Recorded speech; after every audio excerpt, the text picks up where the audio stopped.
Bendiciones, bendiciones a todos y un hermoso día en Cristo Jesús. Dios bendiga, guarde, santifique, vivifique sus corazones, los llene de gozo y de salvación en la plena y preciosa presencia de nuestro Cordero de Dios.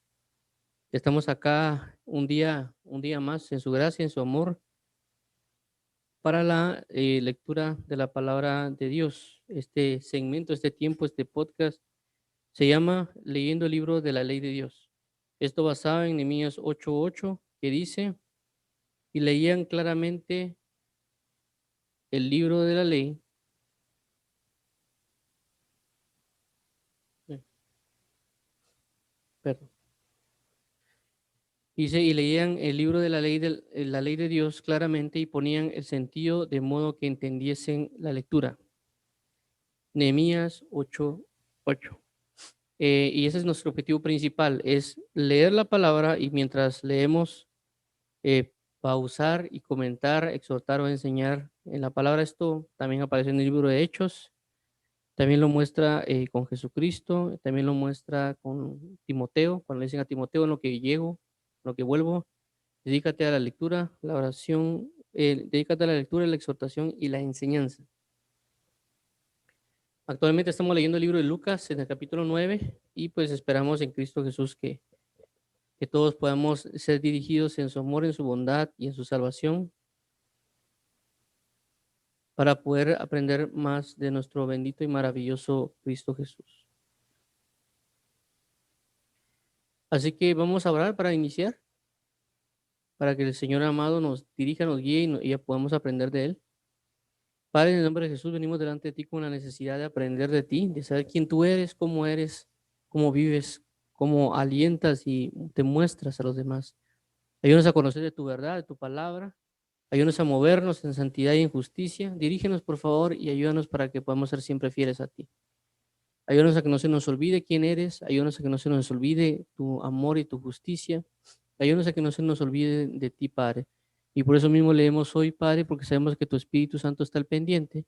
Sabemos que tu Espíritu Santo estará guiándonos en esta lectura y trasladándonos algún don espiritual o alguna bendición o un entendimiento o un recordatorio o una enseñanza de quién tú eres.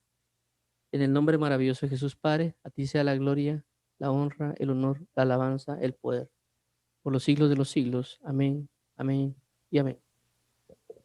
Bueno, bajo esta justicia vamos a leer. Entonces, como ya mencionamos, lo que vamos a hacer es leer, pausar, pausar y luego comentar. En este caso, estamos leyendo Lucas 9. Lo que hemos estado leyendo, o prácticamente ayer comenzamos a leer, es el Jesús anuncia su muerte, que esto es Lucas 9, 21 al 27, haciendo referencia a la Reina Valera, y el título que mencioné es que la Biblia Reina Valera coloca. Entonces vamos a iniciar esta lectura y dice lo siguiente: Jesús anuncia su muerte, y dice del versículo 21, pero él les mandó que a nadie dijesen esto, encargándoselo rigurosamente, y diciendo: es necesario que el Hijo del Hombre padezca muchas cosas y sea desechado por los ancianos, por los principales sacerdotes y por los escribas, y que sea muerto y resucita el tercer día. 23. Y decía a todos: si alguno quiere venir en pos de mí, niéguese a sí mismo, tome su cruz cada día y sígame. 24. Porque todo el que quiera salvar su vida, la perderá. Y todo el que todo el que pierda su vida por causa de mí, la salvará. 25. Pues qué aprovecha al hombre si gana todo el mundo y se destruye o se pierde a sí mismo. 26. Porque el que se avergonzare de mí y de mis palabras, de se avergonzará el Hijo del Hombre cuando venga en su gloria y en la del Padre y de los santos ángeles. 27. Pero digo en verdad que hay algunos de los que están aquí que no gustarán la muerte hasta que vean el reino de Dios. Bueno, esto es bien importante, ya mencionamos por el hecho del anuncio que Jesús hace con respecto a su muerte. Ayer hicimos mención de las edades, que no es lo mismo saber que a una edad de 8 años o 15 años entender que la persona sepa que va a ser crucificado. Y en este caso el objetivo de Cristo es trasladar a la persona diciendo, miren, yo voy a morir, pero también necesito que ustedes mueran junto conmigo, porque es lo que representa la cruz de Cristo. Y prácticamente nuestra base de creencia, de vida, se basa en Cristo crucificado. El único problema es de que a veces no le ponemos tanto énfasis, no le ponemos la forma de vida plena. ¿Por qué? Porque la Biblia dice lo siguiente, eh, en 1 Corintios 2:2 dice el apóstol Pablo, y me propuse no conocer alguna cosa entre vosotros, sino a Jesucristo y este crucificado. Era la manera de pensar del apóstol Pablo. Filipenses capítulo 2, versículo 5 dice, y hay esta misma manera de pensar que hubo en Cristo Jesús, que significa prácticamente ir a la cruz, porque dice que no tiene nada de qué aferrarse, se despojó a sí mismo, eh, se tomó forma de siervo, se hizo obediente hasta la muerte y muerte de cruz.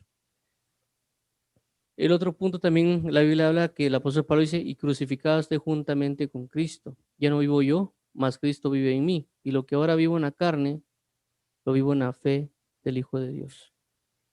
Entonces vemos la cruz, que es importantísima en todo, y Jesús anuncia su muerte. Es decir, yo también tengo que anunciar mi muerte, yo también tengo que buscar. Y si a mi alma, mira, vamos a la cruz, vamos a la cruz, porque a veces lo que impide que hagamos algo es nuestra propia alma, nuestro propio ser. No quiere ser crucificado juntamente con Cristo. Entonces tenemos que anunciar nuestra muerte en Cristo Jesús en el sentido de que lo que representa la muerte de Cristo representa prácticamente una obediencia total a Cristo y por consecuencia eso va a impactar en el mundo. ¿Por qué? Porque por eso cuando el apóstol Pablo dice, y ya no vivo yo, mas Cristo vivo en mí, y lo que ahora vivo en la carne lo vivo en la fe del Hijo de Dios, pero también dice, porque el mundo, porque yo soy crucificado y el mundo me es crucificado. Es decir, yo no únicamente tengo que ser crucificado, sino que yo también tengo que crucificar al mundo. ¿Cuál es la diferencia? La diferencia es de que, así como en el caso de Jesús, que él anuncia su muerte y como todos sabemos, Jesucristo fue crucificado, pero significa de que, o el enfoque de la cruz en ese entonces significa de que todo aquel que se levantaba en contra, en este caso el Imperio Romano, representaba prácticamente una rebelión en contra de él y ellos no iban a soportar rebeliones.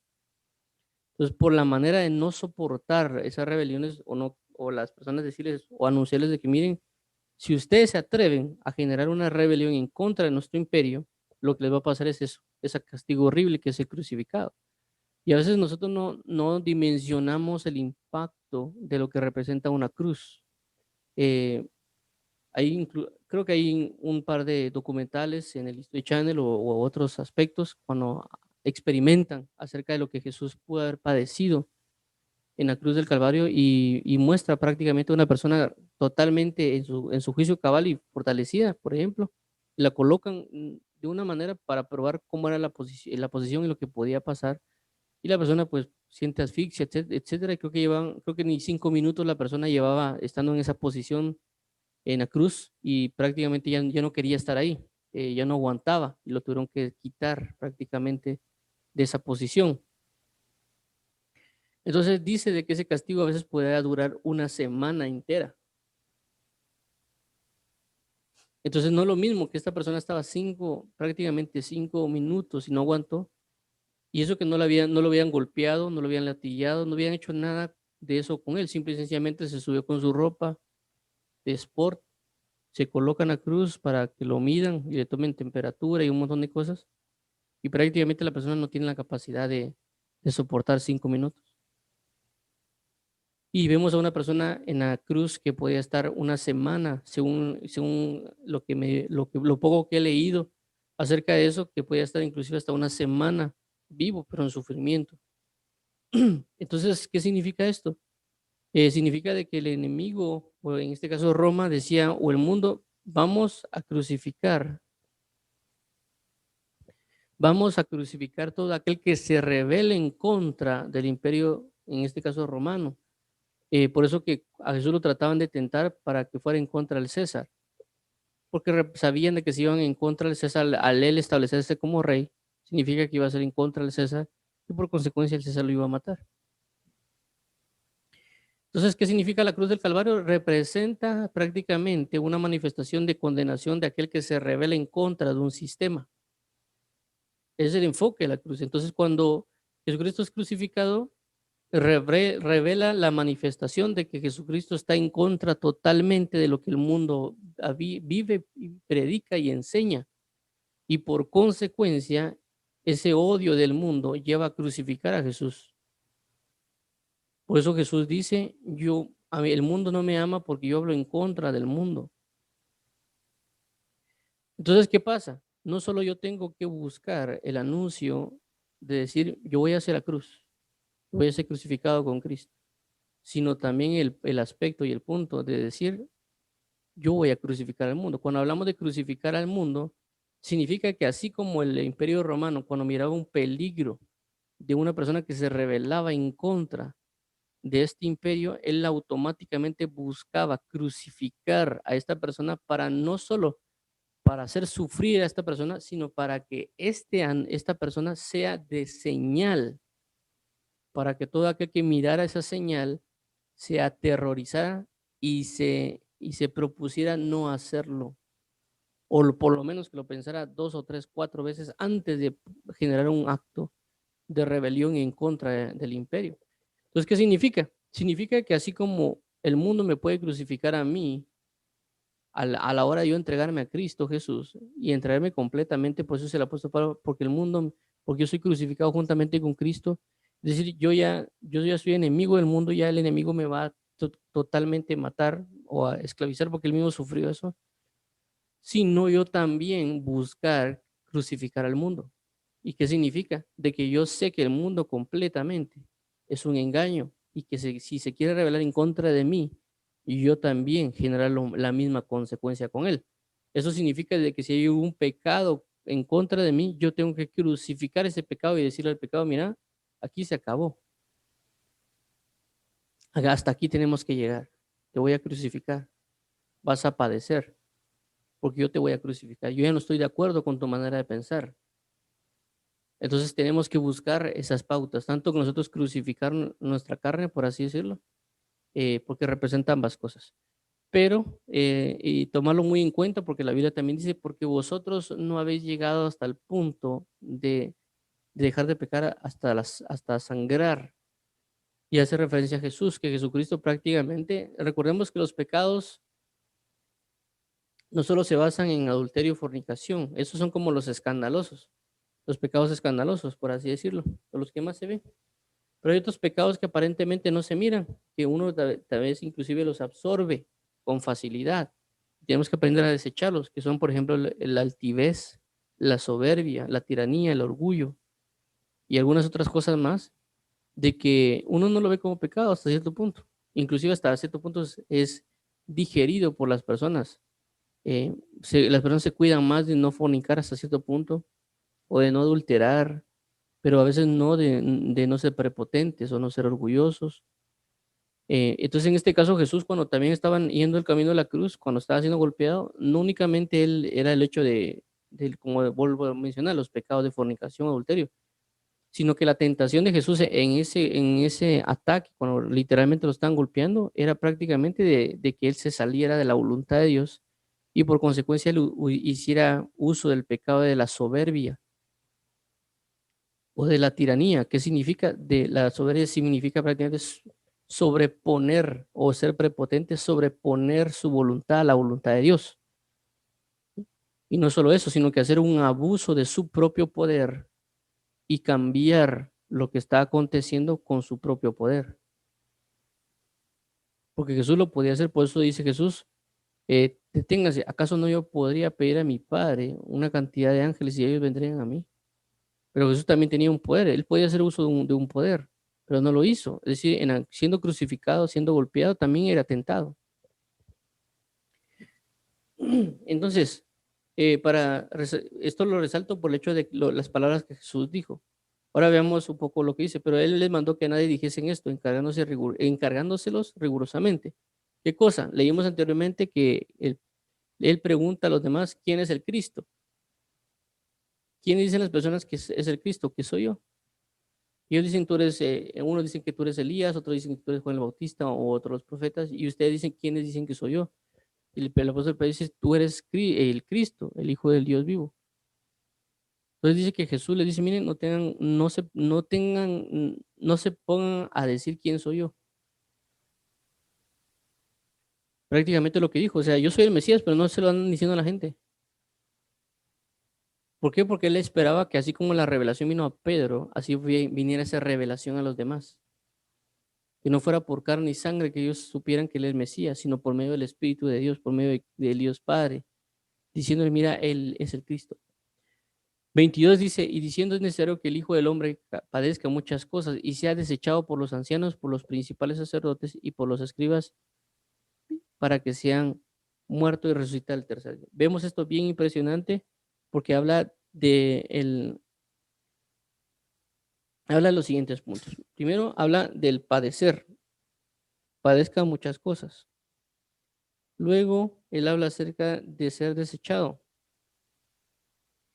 Pero luego hace mención a los ancianos, desechado por los principales sacerdotes,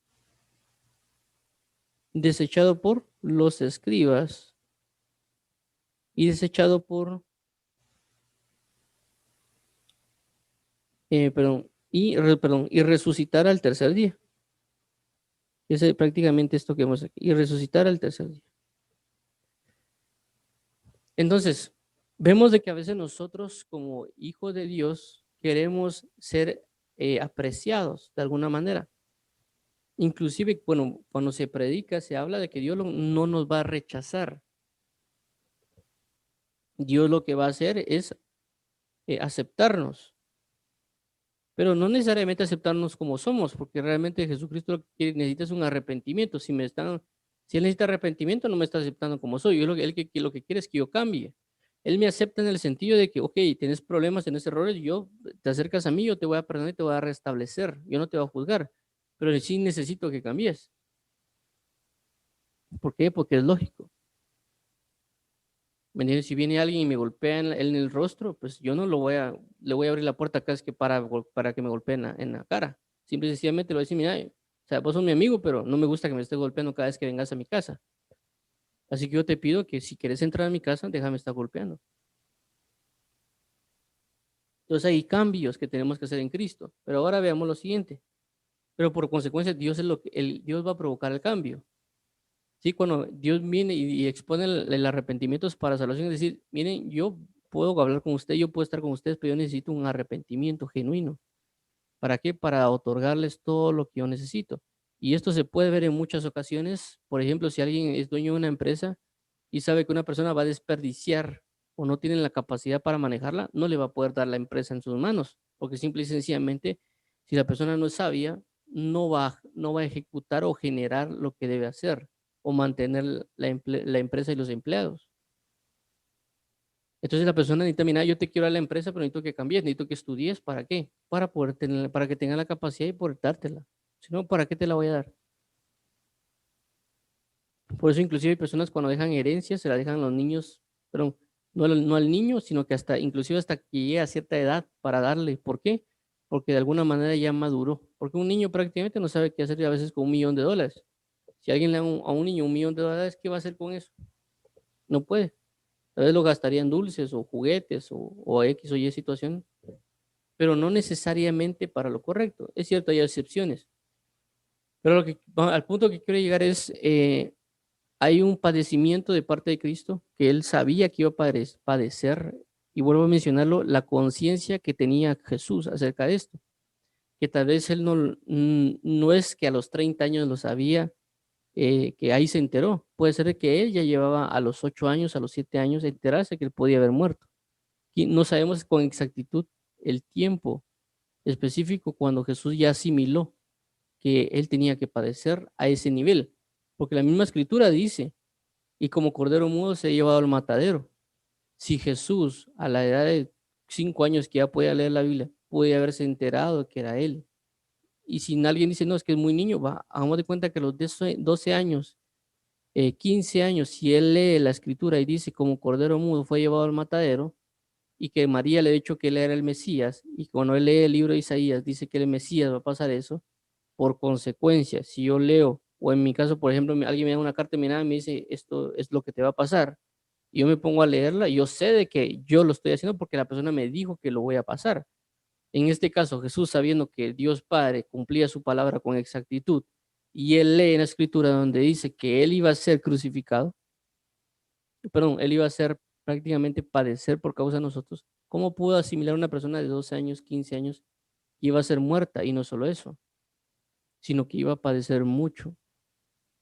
Y no solo eso, sino que iba a ser desechado por su mismo pueblo, el pueblo que él ama. ¿Cómo asimilar todo eso?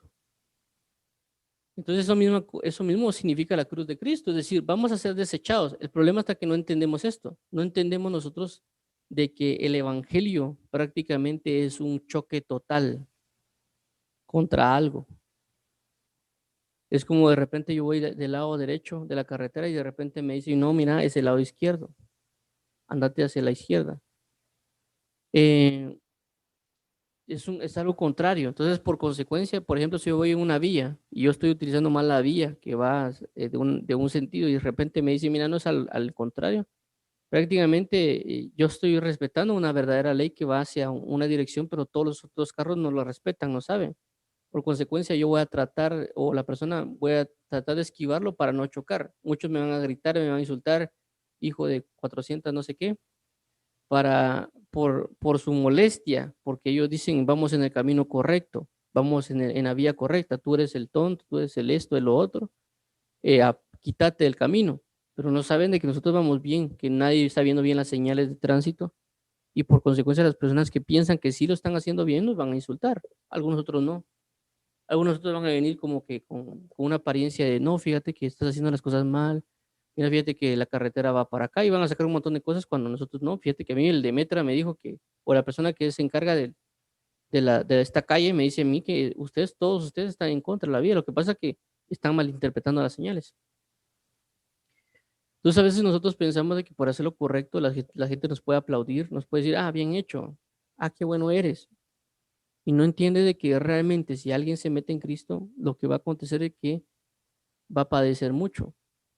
Padecer mucho en el sentido de que la Biblia dice que muchas son las aflicciones del justo, pero todas ellas las librará Jehová. Cuando habla que las muchas aflicciones del justo es porque este mundo es de injusticia. Cuando este mundo es de injusticia, por consecuencia, si alguien eh, está consciente de que él es justo y acá rato ve la injusticia, se va a doler, va a entrar en aflicciones. ¿Por qué? Porque es justo. Es igual con un doctor y de repente mira que hay un montón de enfermos, él se va a sentir mal y va a decir, bueno, se va a doler de las enfermedades inclusive de las demás personas porque padece él también.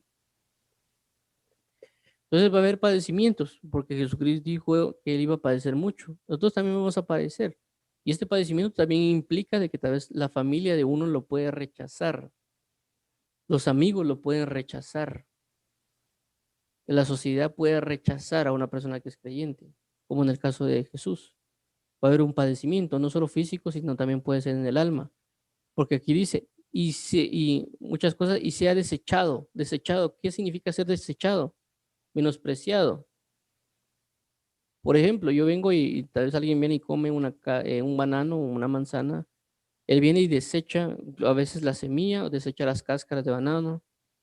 eh, lo toma como algo que no va a servir. Inclusive si alguien toma una botella de agua, a veces lo que hace es tomar la botella de agua y tira el envase plástico.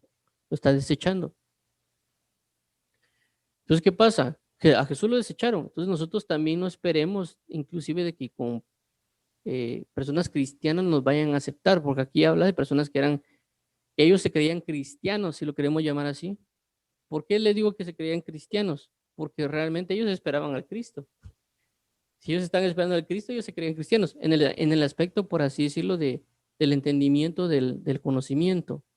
Porque así como nosotros esperamos a Jesucristo que ha de venir, así también ellos esperaban al Cristo que habría de venir.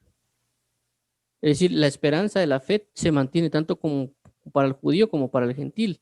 Lo único es el enfoque, porque ellos esperan a un Mesías que ha de venir con batalla, con guerra, y nosotros también esperamos a ese. Lo único que él va a venir al arrebatamiento y luego va a venir a contender contra el pueblo, contra el anticristo. Y ellos esperan que el reino va a venir a manifestar el reino en la tierra y la restauración del templo de Salomón. Y también nosotros esperamos al Cristo que ha de venir. Y este Cristo que ha de venir también va a venir a la restauración de lo que es el Salomón. Y también va a venir a hacer guerra para librarnos de todos y establecer su reino. Lo mismo que ellos están esperando, estamos esperando nosotros, en teoría. Pero ellos todavía en ese tiempo también lo esperaban. El problema está que en el tiempo de ellos, Jesucristo no vino como ellos pensaban. Entonces prácticamente ellos eran una especie de cristianos de ese entonces. Pero ¿cómo es que esos cristianos aún así rechazan al Cristo? Y no solo eso, porque dice que no fue rechazado Jesús por las personas que eran creyentes, sino por los ancianos, por los principales sacerdotes y por los escribas. Ahora, ¿qué hace referencia a estas tres entidades? Porque estas tres entidades no creamos de que hayan sido solo así como, sí, estos fueron ancianos, estos fueron principales, sacerdotes, estos son los escribas. No. Lo voy a poner así. Es como que viniera este tal Einstein, que era un científico reconocido, y que haya multitud de personas que son científicos también, y que son bueno, reconocidos, etcétera. Y este tal Einstein viene y coloca una propuesta y todos dicen, no, la rechazan, no, eso es mentira, eso no se puede hacer. Es decir, no está siendo rechazado por personas que están en primero primaria o en básicos que acaban de comenzar física, sino que está siendo menospreciado por toda una comunidad científica. En este caso, con Jesucristo pasa lo mismo. Con Jesucristo, ¿qué pasa? Las personas más capacitadas de ese entonces, más sabias, más reconocidas, más aparentemente justas, están rechazando a Cristo. Un anciano eso representaba. Un anciano no solo representaba a un viejito con canitas y ahí que apenas se podía mover. O sea, para Dios no representa, es un anciano. Para Dios un anciano representa inclusive poder, autoridad, gobierno. Eso representa para Dios un anciano y muchas otras cosas más. La Biblia habla de que cuando estaba Moisés y Moisés dice que ya no podía llevar tanta carga, Dios le dice prácticamente de que vaya y agarre a los ancianos, a 70 ancianos si no mal recuerdo, y dice que coloca el espíritu de Moisés en los ancianos para que gobiernen juntamente con Moisés, para que sepan hacer justicia y otras cosas juntamente con Moisés. De ahí, si no estoy mal, se me establece el Sanedrín. Entonces, estos ancianos representan un gobierno, representan la sabiduría, la justicia y otras cosas más del pueblo de Dios. Luego viene que están los principales sacerdocios, los principales sacerdotes que representan el cumplimiento de la ley de Moisés y también de incitar al pueblo para que cumplan esa ley de Moisés en el aspecto del conocimiento de la verdad de Cristo, inclusive del término de la intercesión de pecados y de otras cosas más que un sacerdote puede ejercer. Y por tercer punto están los escribas, es decir, aquellos que prácticamente son estudiosos de la ley y le dicen al pueblo cómo deben vivir. Y si son estudiosos de la ley, significa que tienen en teoría la autoridad de la ley. Entonces esto es bien importante, ¿por qué? Porque tenemos tres grupos que están evitando de que una gloria aparentemente se dé a ellos para enseñarles y ellos rechazan totalmente. Podríamos ponerlo en otro aspecto, para entenderlo un poco más. Si lo vemos de un punto de vista político, es decir, en este tiempo, en este caso Guatemala, no sé cómo son los otros países a niveles de gobierno, pero Guatemala se basa en un sistema de el poder ejecutivo, el poder legislativo, el poder judicial. Son tres poderes del Estado aquí en Guatemala. Y cada uno tiene una función. Pero ¿qué pasa si una persona viniera y diera una propuesta y esa persona tiene un currículum excepcional, ha hecho muchas cosas por Guatemala y le dice a los tres sistemas ejecutivos, aquí hay un plan para que todo salga bien, para que Guatemala crezca y etcétera, y etcétera, etcétera. Y ellos dicen, no lo aceptamos, no queremos, no nos conviene. Es decir, no está siendo rechazado por personas únicamente que no saben. Tal vez son personas que saben de política y otras cosas más, pero no les conviene. ¿Por qué? Porque ellos son corruptos. Entonces, ¿qué pasa? En este caso, Jesús es desechado por personas que eran altamente importantes en sistemas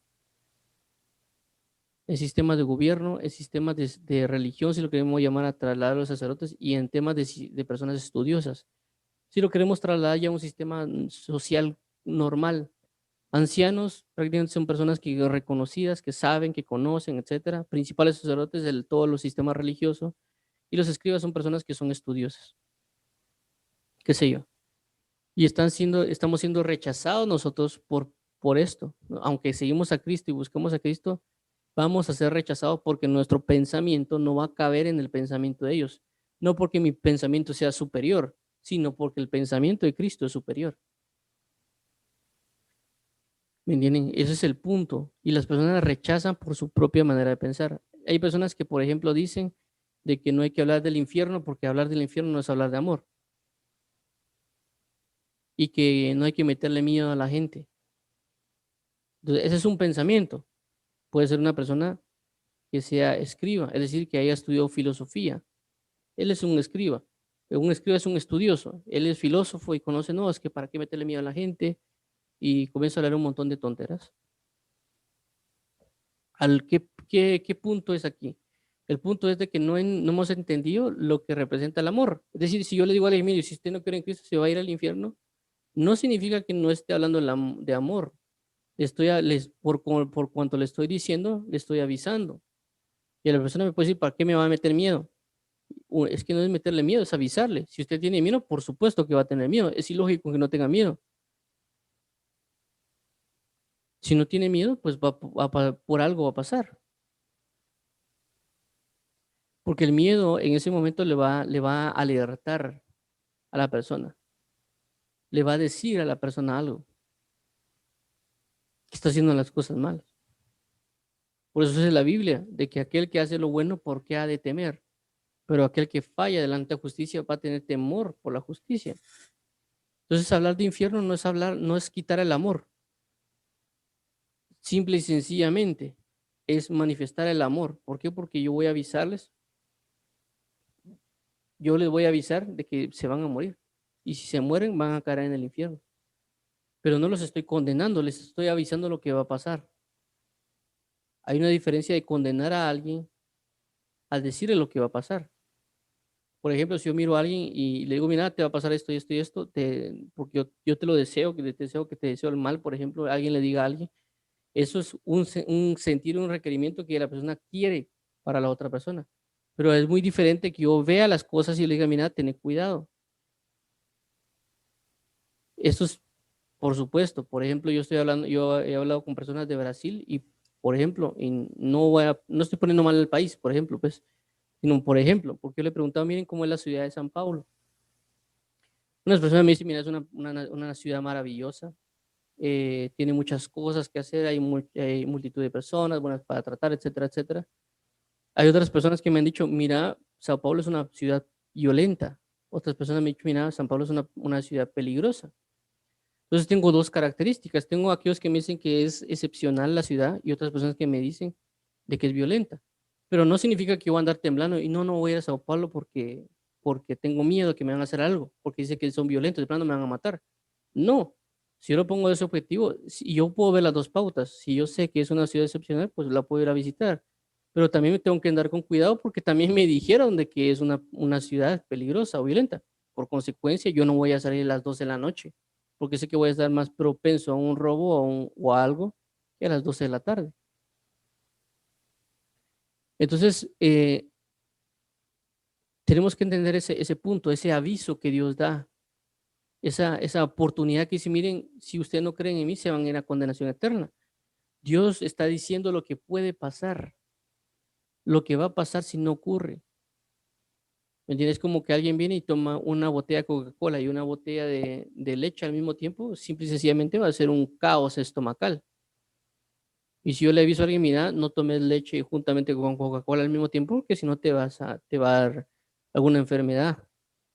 Ah, no me metas miedo y se mete las dos en la boca, simple y sencillamente no es meterle miedo, es estarle avisando lo que puede pasar y que sea precavido.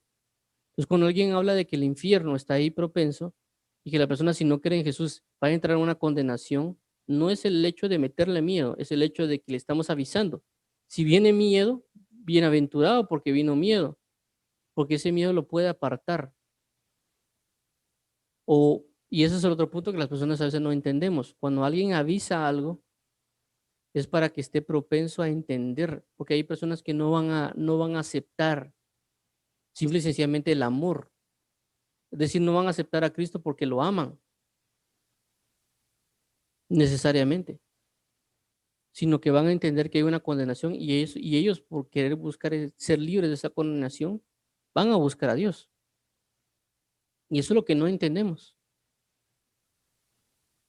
porque a veces no entendemos que la persona no va a buscar a Dios. Y cuando Jesús anuncia las cosas que van a pasar, es advirtiéndonos, porque hay momentos que no ni siquiera se nos viene a la mente el amor.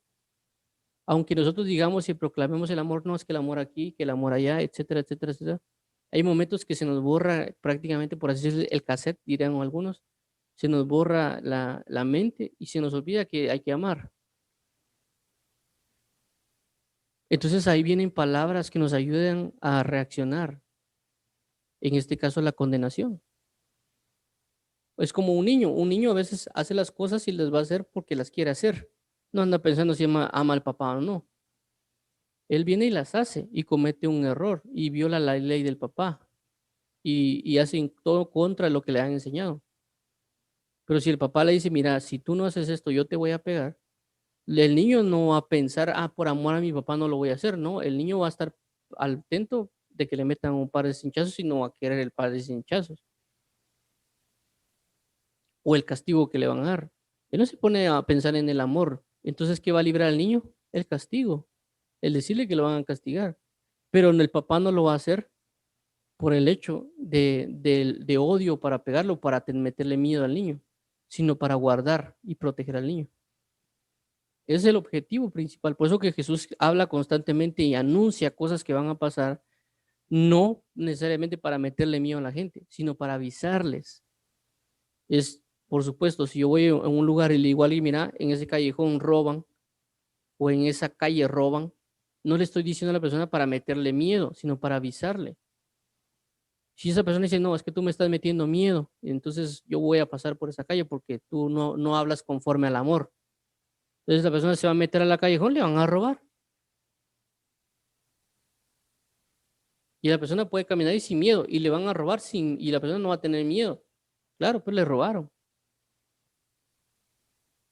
Entonces ese es el punto al que no entendemos nosotros con lo que hablamos del infierno. Entonces, ¿a qué voy con esto? Con la mentalidad superior, con la mentalidad de Cristo, de que uno puede anunciar las cosas, pero la persona puede rechazarla porque él piensa que tiene un grado de sabiduría. En el caso de los ancianos, otras personas que son principales sacerdotes son religiones que van a decir, no, es que eso no es correcto porque mi religión dice que X, Y, Z. Y otras personas que son estudiosos de la ciencia y demás van a decir, no, porque eso no lo comprueba la ciencia. Entonces nos van a rechazar en ámbitos, van a rechazar lo que representa la cruz de Cristo, van a rechazar lo que representa Cristo mismo, que es eternidad y que representa muchas cosas. Filósofos que van a decir, no, es que eso no va conforme al amor, pero va exacta y completamente conforme al amor. Cuando las personas hablan del amor, no hablan de justicia. Y cuando Dios habla de amor, habla de justicia. Dios va a condenar a la gente porque no se sujetaron a una justicia. Pero la gente misma exige justicia. ¿Pero qué justicia? Su propia justicia. Pero cuando viene la justicia de Dios, no les gusta. ¿Por qué? Porque los condena. Y por eso mismo las personas rechazan a Cristo. Entonces no pensemos nosotros que prácticamente vamos a ser moneditas de oro que nos van a aceptar sobre todos lados o todo lugar, inclusive dentro del mismo sistema de creencias religiosas, en este caso puede ser evangélicos, mormones, adventistas, presbiterianos, etcétera, etcétera, las ramas que puedan haber del mismo cristianismo, tampoco nos van a rechazar, nos van a aceptar si vamos a predicar una verdadera palabra de Dios. Vamos a tener conflictos por muy ungidos que seamos, la misma comunidad nos puede rechazar. Hay un predicador, creo que le llaman el príncipe de los predicadores, de hace años, al parecer, según historia, parece que también los de la misma denominación de él lo comenzaron a rechazar porque él comenzó a enfocarse en la verdad. Y la misma comunidad prácticamente de creyentes, aunque no es muy común esa historia, por lo que he notado o he investigado, prácticamente dice que lo rechazaron por las verdades que él estaba proclamando porque no iban conforme a su sistema o estatus doctrinal de esa denominación. Y eso va a pasar en todos los ámbitos, nos van a rechazar. ¿Por qué? Porque vamos a buscar crucificar la carne y crucificar todo lo que es procede del mundo. Y esta mentalidad superior en el sentido de meternos en Cristo y conocer su verdad, las personas no lo van a asimilar ni en sabiduría, ni en sistemas religiosos, ni en sistemas de ciencia o estudio en la comunidad. Entonces no esperemos que nos acepten, sino que esperemos que nos rechacen prácticamente. Es mejor estar preparados. Por eso Jesús dice, bienaventurados los que por causa de mí os persiguen y vituperan. Bienaventurados son. Bueno, ¿qué pasa? Entonces ya mencionamos los ancianos. En ese tiempo eran sistemas de autoridad altos, de consejo, de testigos, etcétera. Principales sacerdotes, sistemas de entendimiento, de intercesión y demás. Y escribas también estudiosos la ley y todo lo demás. Dice, y que sea muerto y resucita el tercer día. Entonces prácticamente Jesús sabía el plan de Dios. Y el plan de Dios no solo significaba yo voy a ser el Cristo. Porque a veces hablamos de propósito. ¿Cuál es tu propósito en la vida? Y regularmente cuando se escuchan predicaciones hablando de lo mismo. Tu propósito, tu propósito, tu propósito. Yo busco mi propósito en la vida, yo busco mi llamado en la vida. Pero a veces nos quedamos cortos en ese sentido. Pero cuando vemos a Jesús, Él conoce su propósito y no solo el propósito, sino la consecuencia de su propósito. Entonces sí tenemos un propósito y alguien y su llamado. Ah, el llamado es a ser apóstol, el llamado es a ser pastor, el llamado es a ser evangelista. Su propósito en la vida es predicar el evangelio. Amén. Pero también veamos la consecuencia de lo que eso va a pasar, de lo que eso va a acontecer. Porque si no, solo va a ser una vanagloria. Ah, no, el evangelista, y pone en su Facebook, evangelista, fulanito de tal, internacional. Vanidad de vanidades. Todo es vanidad. No, es que Dios me llamó para ser evangelista. Sí, pero ¿para qué lo pone en su Facebook? ¿Y para qué pone internacional? Hasta se queda corto con internacional. Porque la Biblia dice que nosotros no somos internacionales. Porque cuando hablamos de internacional, estamos hablando de multitud de naciones o de que la capacidad de estar en varias naciones. Pero la Biblia habla ¿cómo se llama?, de aspectos celestiales o espirituales. Entonces, aquel que es evangelista o el ministro verdadero del evangelio no se basa en naciones, se basa en aspectos celestiales o espirituales que van más allá de un terreno puramente físico. Y cuando la persona dice que es evangelista internacional y se pone ahí metido en su Facebook, porque él dice que es más cool o porque es mejor o para que las personas vean que él predica en varios países, está equivocado, porque la misma Biblia habla de que la misma iglesia da testimonio a seres espirituales como ángeles, principados y potestades para testimonio a todas las naciones. Entonces nos quedamos cortos al nombrarnos a nosotros mismos internacionales. ¿Por qué? Porque vamos más allá de lo nacional o internacional. Estamos hablando de cosas celestiales. Entonces, cuando Jesucristo conoce su propósito era ser el Cristo. ¿Y qué representa ser el Cristo? Representa tener los 5 ministerios: apóstoles, profetas, evangelistas, pastores y maestros, en él, todo en él. Él conocía su ministerio, su llamado, su propósito. Su propósito era no es solo llevar la palabra, sino ser crucificado. Su propósito no solo involucraba ser crucificado, sino también lo que eso significa: entrar en padecimiento, desechado por su misma nación. Es como que yo vele por el bien de mi país, en este caso Guatemala, y que yo comience a hacer obras para Guatemala y que toda mi nación me condene por causa de las buenas obras que yo hago y me deseche y me ejecute una gran muerte por causa de hacer yo cosas buenas por mi país. No es lo mismo que, por ejemplo, yo haga algo y que otro país me condene porque puede ser enemigo de mi país, a que mi mismo país y que yo vele por mi propio país me deseche. En este caso pasó con Cristo. Él estando viviendo en su país, velando por su país. Por eso dice, y a lo suyo vino y los suyos no le recibieron. Entonces no esperemos ser aceptados. Esperemos hacer la voluntad de Dios como Jesús lo hizo. Busquemos el ser crucificados con Cristo. Y no solo busquemos mi propósito. Mi propósito es X, Y, Z. No. sino también las consecuencias que mi propósito involucra. ¿Me entienden? Es que yo voy a ser profeta porque Dios me habló a través de un sueño, o Dios me habló a través de otro profeta, o otra vez Dios me habló directamente al oído y me dijo, tú vas a ser profeta.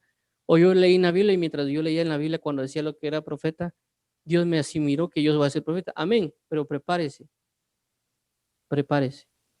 para ser perseguido, desechado y otras cosas más que un profeta tiene. Porque a veces solo dan las personas gala de que van a ser profetas, pero no comprenden todo lo que representa un profeta y todos los enemigos que va a adquirir por cuanto va a ser profeta. ¿Va a ser en la palabra de Dios? Claro. ¿Le va a doler que lo rechacen? Pues claro. Entonces tiene que preparar y quite la vanagloria de su corazón. Porque un profeta no solo significa profetizar y prosperidad, aparentemente, sino representa muchas cosas que Dios va a hacer en la vida de ese profeta, pero que la persona no lo va a entender. Ejemplo número 1, a un profeta le dijeron, yo te quitaré el deleite de tus ojos, y prácticamente matan a la esposa. O prácticamente Dios se lleva a la esposa. Prácticamente otros profetas lo rechazaron, otros profetas lo llevaron a hacer cosas que aparentemente iban fuera de la ley. Otros profetas, como en el caso de Jeremías, que profetiza sobre todo en la nación y la mayoría de la nación lo desecha. Y ese profeta estuvo en cárceles, ese profeta estuvo padeciendo hambre. Vemos en el caso de Elías también, huyendo prácticamente o protegiéndose de algo que iba a acontecer por 3 años, recibiendo amenazas de muerte. Entonces está el ministerio, está el propósito, pero también las consecuencias que ese propósito o ministerio va a establecer. No solo para el lado de la luz y la verdad en Cristo, sino también la contienda que se va a levantar, no solo en ámbitos religiosos, si lo queremos ver así, o doctrinales o espirituales, sino inclusive en ámbitos políticos y en otros ámbitos como culturales. Las personas lo van a rechazar completamente. ¿Por qué? Porque vamos en contra del mundo por vivir una verdad del perfecto amor de Dios. El perfecto amor de Dios se va a manifestar así. Arrepentíos porque el reino de los cielos se ha acercado a vosotros. Porque la Biblia dice, y este es el juicio. ¿Cuál es el juicio? La luz vino al mundo, pero los hombres amaron más las tinieblas que la luz. Cuando habla de amar más las tinieblas que la luz, no significa que no amaron la luz. Significa que lo amaron a la luz, pero amaron más las tinieblas que la luz. Por eso dice la Biblia, amaron más. ¿Qué significa amar más? ¿Qué les gusta más? Es como una persona que es hombre y vive a 2 mujeres. Hay una mujer que le va a gustar más,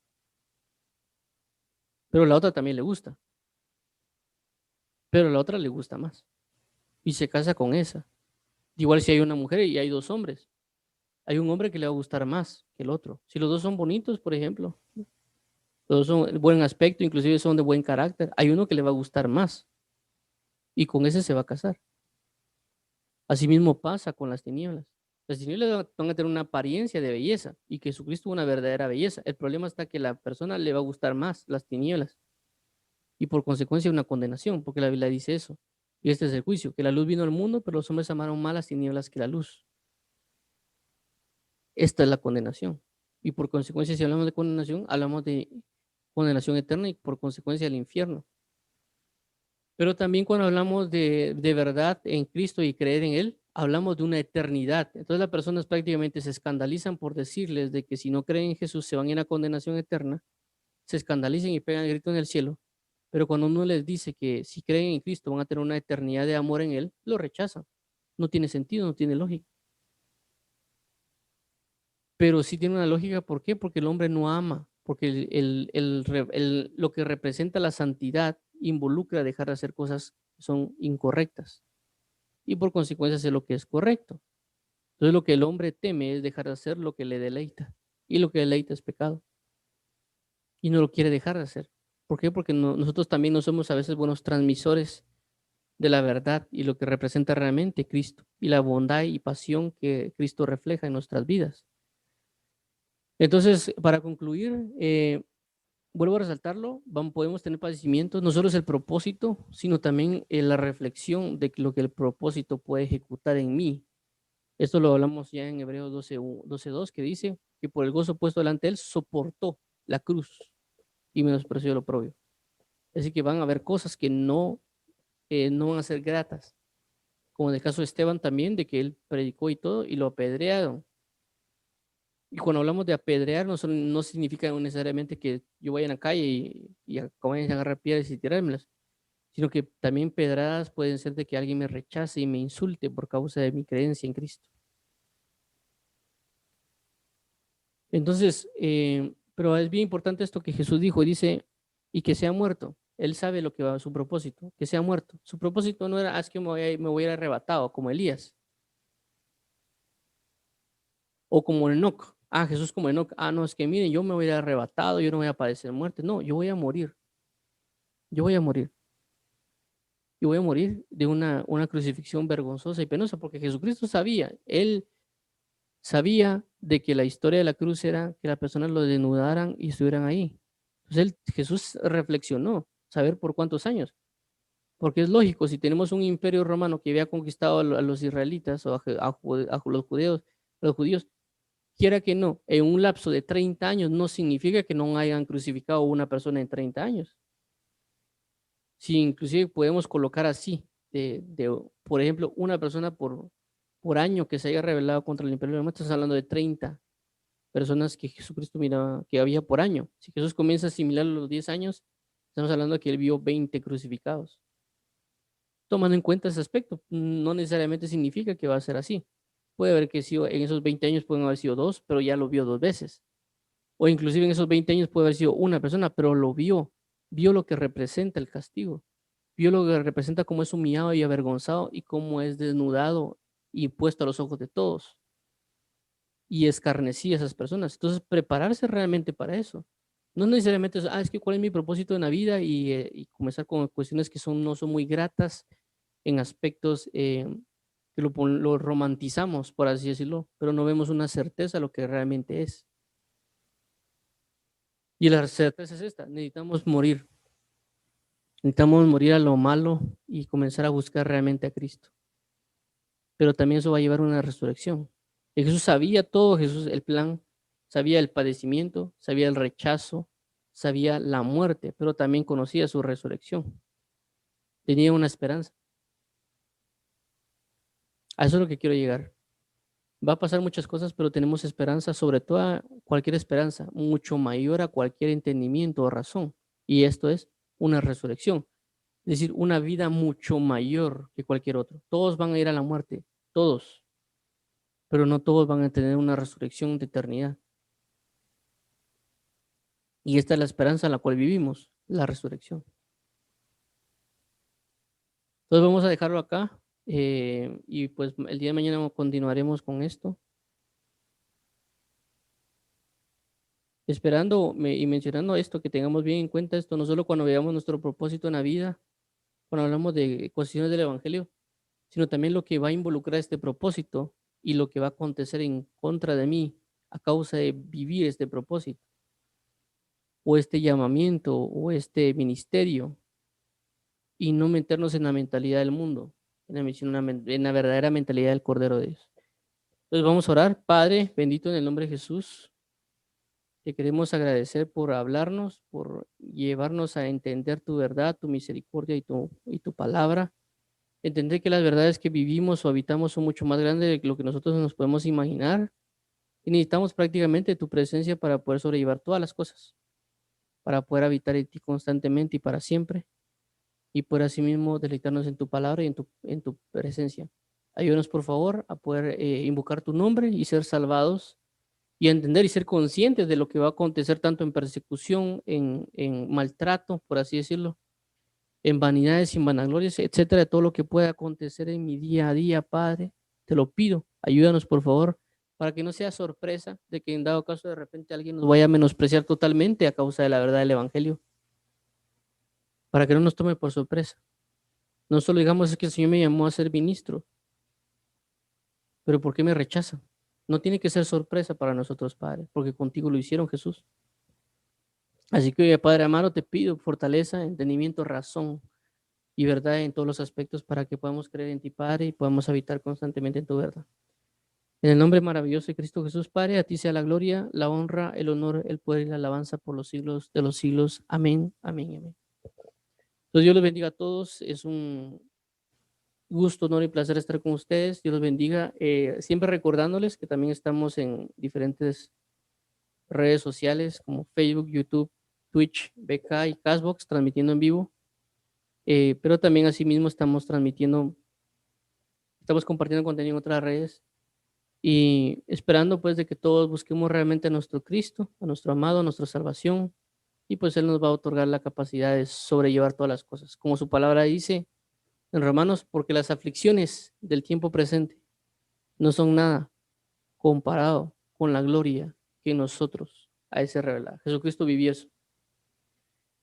Así que a pesar de que pueden rechazarnos, tenemos a alguien que nos va a aceptar tal cual en el aspecto de meternos en una eternidad. Y este se llama Jesucristo. Y estaremos en su presencia eterna y plena todos los días, a pesar de ser rechazados por el mundo, pero aceptados por el Rey de Reyes y Señor de Señores. Así que Dios los bendiga, un fuerte abrazo, Dios santifique y vivifique sus corazones y los aliente a seguir a pesar de todas las circunstancias, porque tenemos esperanza de vida en Cristo. Bendiciones a todos y paz y gozo a sus corazones. Bendiciones.